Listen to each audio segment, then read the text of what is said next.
Hey, welcome on in, everybody. Tobin here with you. Thanks for checking out the channel. Hope everybody's doing fantastic out here. Subscribe. That would mean a lot to me.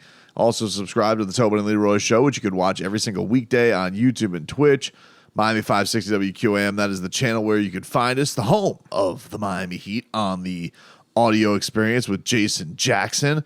So, I don't know if you guys heard the other night, but Eric Spoelstra, he was quite perturbed. He was quite perturbed by pretty innocuous question. It was Anthony Chang was just asking him about the idea of not having Jimmy Butler and, not having one of your switchable guys in a game where you lose to Paul George and Kawhi Leonard and James Harden and you don't have Jimmy Butler. And I felt like it was probably the game you most noticed you didn't have Jimmy Butler this season. And he was just like, I don't care about that.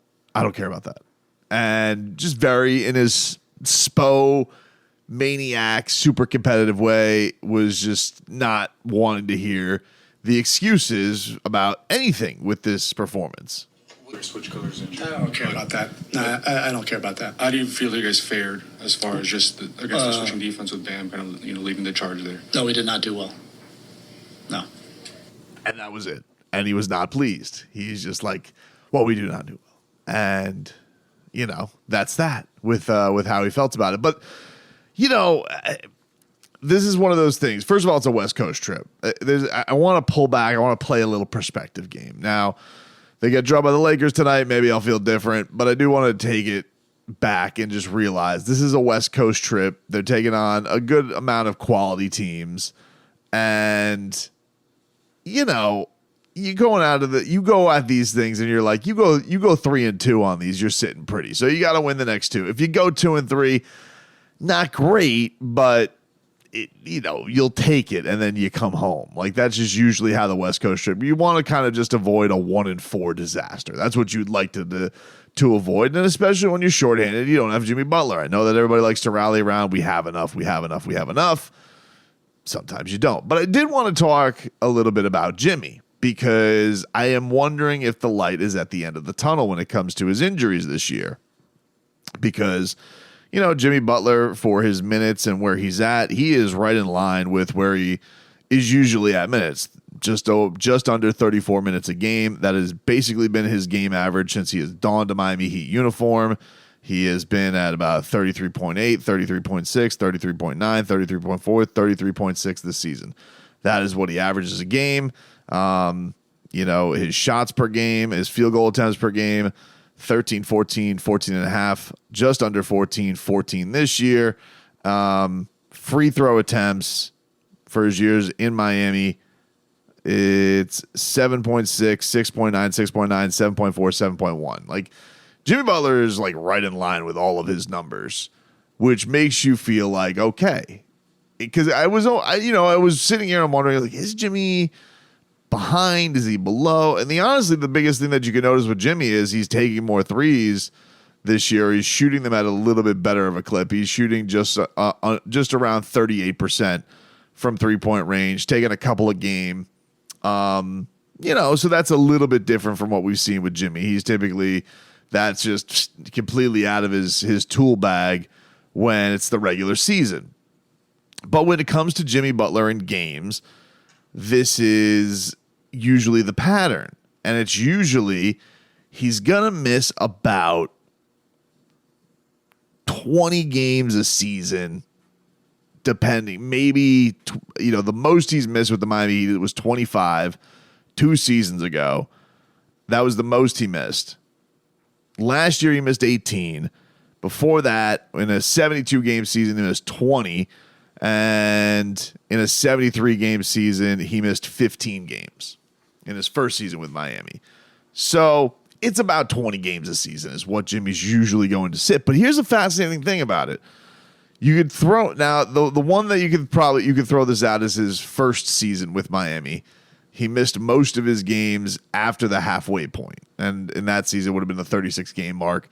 So I'm just putting this line of demarcation at the halfway point of the season, which the Heat are not quite at yet. There's 10 games until they reach that mark. He's missed 9 games so far this season, I believe, in 33 games. But I found this kind of weird. I was just like looking at it because it always kind of feels like Jimmy Butler does have, we all know the famous calendar meme that he has about, oh, Jimmy Butler doesn't care. But I also feel like there's a little bit to Jimmy Butler when they're cautious with his minutes, when he will dictate about pushing through to play games.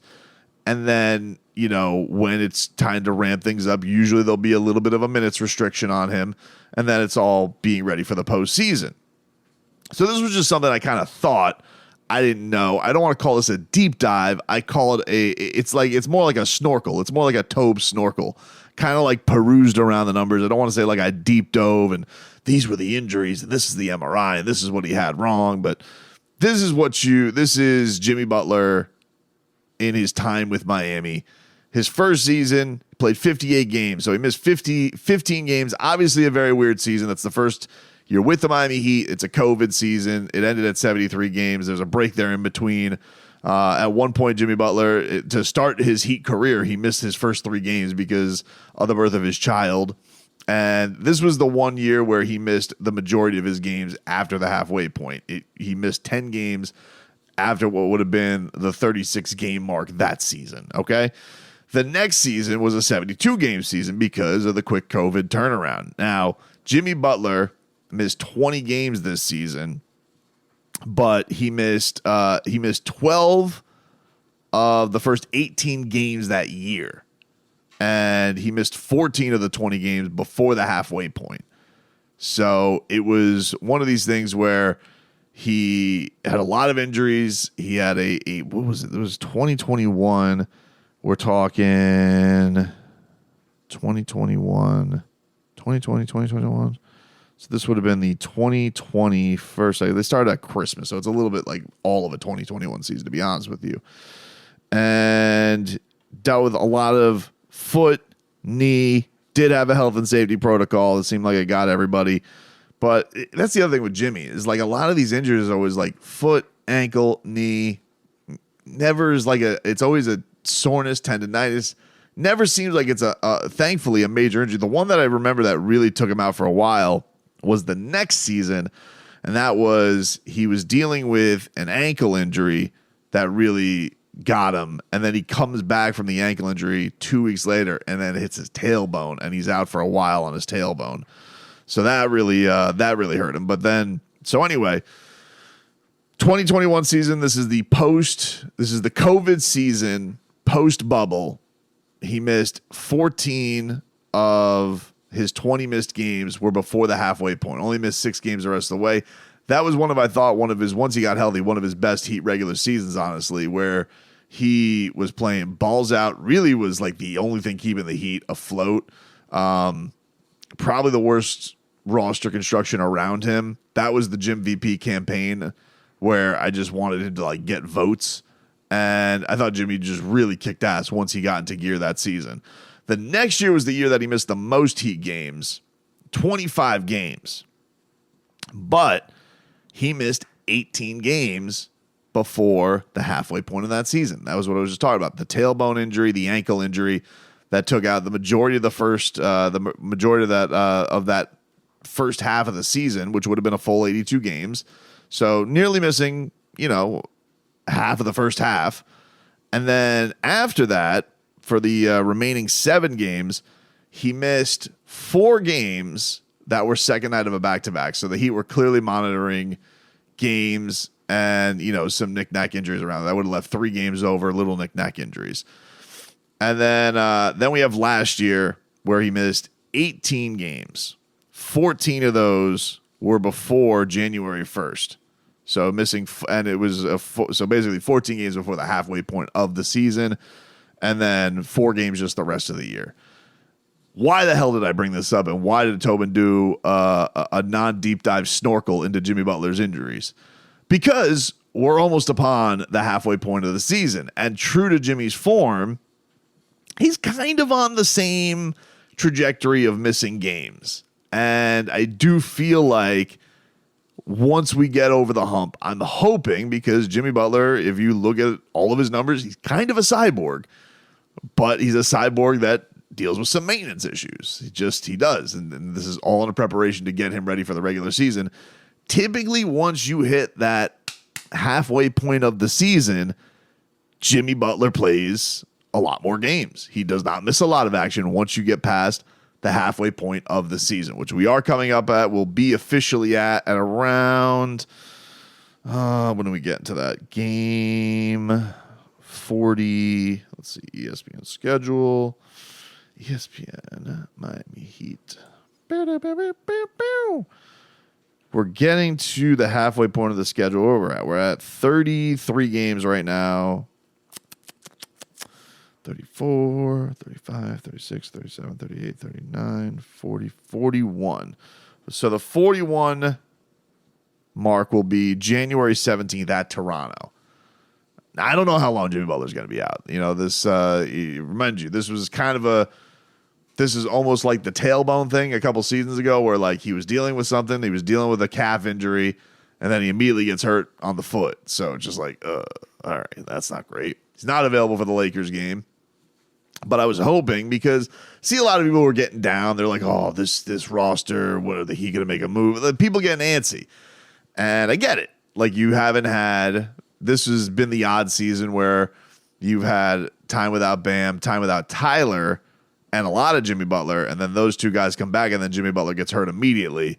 And you're like, what the bleep? When do I get to see everybody together? And I get it. It's frustrating. You're at this point. You want to see your favorite players play together. You want to see your stars play together. You want to see what they can do together and see how successful can this team be together. But my feelings on this and what the missed games kind of bear out rang true in that once you hit that halfway point of the season, Jimmy Butler is typically a lot more durable and does seem like he plays through more stuff and does get a little bit more ramped up for the season. Now, mind you, the Heat are actually in a better spot than they were last year because last year they were really struggling, like basically halfway through the season to really get a grip over 500. They're in a pretty good spot right now. You know, I think it's Heat fans. You got them in a tough place to panic right now because of what they did last year. And the same thing goes for this team. But I really do think that Eric Spoelstra is right when he says the construction of the team, the depth of the team is at a better spot. And I do like a lot of the stuff that they bring to the table. And man, Jaime Jaquez has been a big, big reason for that. Bam, and you see the improvement that he's made, and especially the burden that he could take at getting to the free throw line and slowing down a game, and the growth that you've seen there. Tyler, he's been on an absolute scoring spree last night, notwithstanding, because he was kind of a no-show in the second half. But for the most part, he's had a really, really great year. I do think that if the Heat can get to that unicorn spot of getting all three of these guys together, I'm very intrigued to see what they can do. And I think once we get to about that halfway point of the season is typically when you see a more stable Jimmy Butler that's going to be in there more frequently. At least that's what it's bared out over most of his Heat career, basically since his second year on. Once you hit that halfway point, usually you get a lot more Jimmy Butler. Hopefully this is the case again this year.